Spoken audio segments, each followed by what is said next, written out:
Joining me now, Jack Jacobs, retired U.S. Army colonel, MSNBC military analyst, and the recipient of the Medal of Honor. So no better person to be talking battle strategy here with than you, Colonel. So Trump and Putin are sitting down, of course.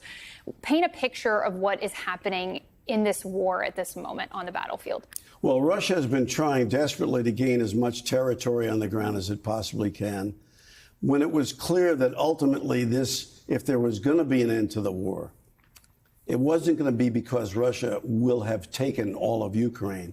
It would be a negotiated settlement of some kind. And Putin wanted to get, and still wants to get, as many chips as he possibly can on his side. That means conquering as much territory as he possibly can, so he has something to trade. And that's what they're continuing to do.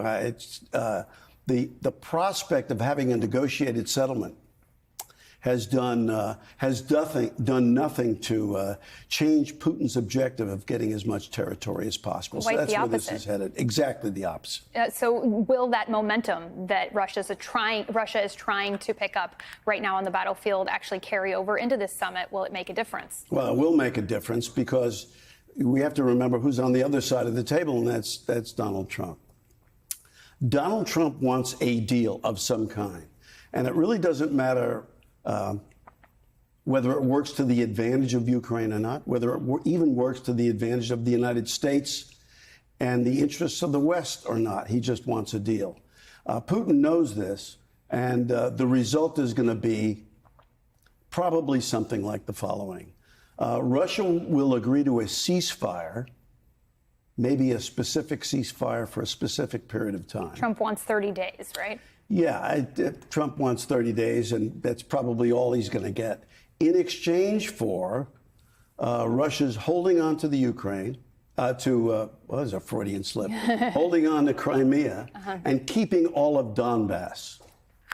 Of course, this works to the disadvantage of Ukraine, but Ukraine's not in charge. We said yesterday, what you hear is the sound of Ukraine being carved up, and that's exactly what's going to happen. What happens after that remains to be seen. Putin can't be trusted.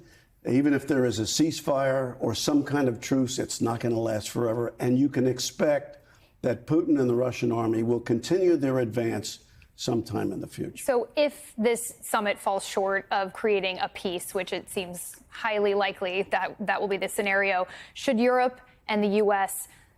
increase their kinetic and economic contribution to the Ukrainian effort? They should, but whether or not they will is going to be, that's going to be something that might wind up on the table to be discussed between Putin and Trump. Putin would like to see no support whatsoever for Ukraine. Trump doesn't care whether the United States supports Ukraine or not, but Western Europe does. And that's a linchpin. What the Western Europeans have to say about this, that may have an impact on what the outcome of this negotiation will be. But we should make no mistake about it. The guys who are going to win here, no matter what the outcome is Putin and Russia. Because the optics are there. So you mentioned Europe, and of course, this is the bloodiest war in Europe since World War II. So what's at stake for Europe if this doesn't go well? Well, one of the things that becomes increasingly clear to our own allies in Western Europe is that the United States may not be able to be counted on if there's an assault on them, economic, cyber, or a physical assault on their own countries. The United States, with Trump as the leader of the free world, is not necessarily going to be responsible enough to respond properly for its allies.